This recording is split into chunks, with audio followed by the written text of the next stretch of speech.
Baltimore. The Boston Red Sox are at .500 for the first time since the second game of the season, something nobody expected to say about the defending champions as the schedule approaches mid-May.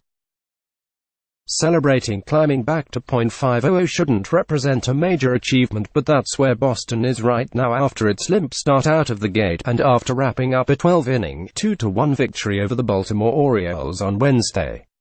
With a walk-off home run robbing catch in the 12th inning from Jackie Bradley Jr., a strong performance from Chris Sale and homers from Mookie Betts and Andrew Benintendi, Boston pieced together a strong pitching performance complemented by timely offensive sparks, something absent in April but showing up more regularly in May.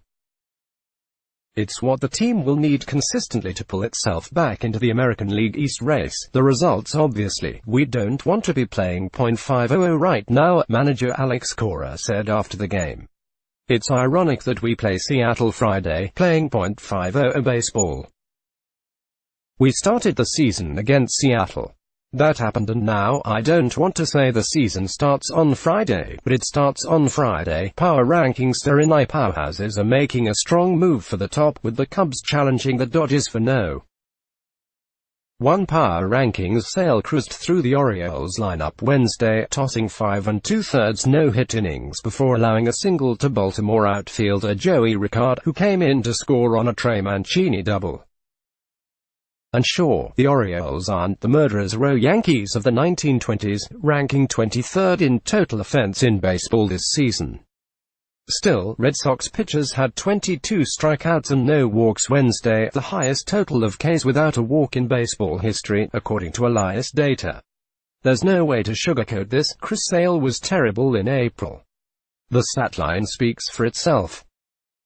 Having more runs allowed, 17, than strikeouts, 14, as Sale did through 4 starts, is not a recipe for success.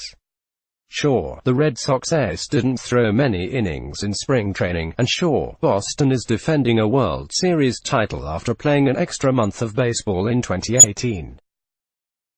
But particularly after Sale signed a 5-year, $145 million extension this offseason, much more was expected, and at least through April, the results looked disastrous. A 6.30 ERA in 30 innings pitched, with 32 strikeouts and 7 homers allowed. This is flat-out embarrassing for my family, for my team, for our fans, Sale said in April.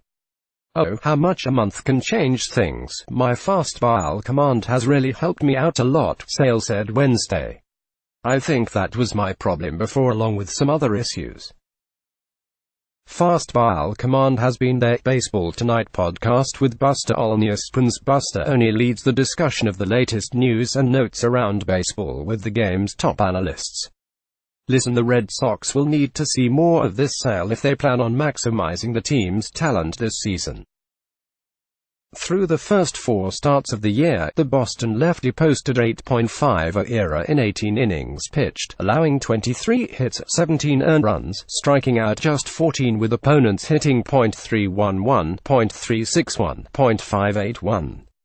In his 4 starts since, Sale has a 1.80 ERA in 25 innings pitched, allowing 15 hits and 5 earned runs while striking out 42 batters.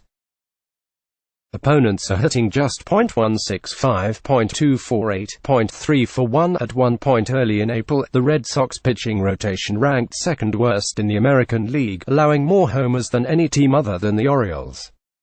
Boston still ranks 21st in baseball in team ERA, but things are trending in the right direction. In 8 games in May, the Red Sox rank 5th in baseball in team ERA at 2.82. It's a big step in the right direction, Sale said.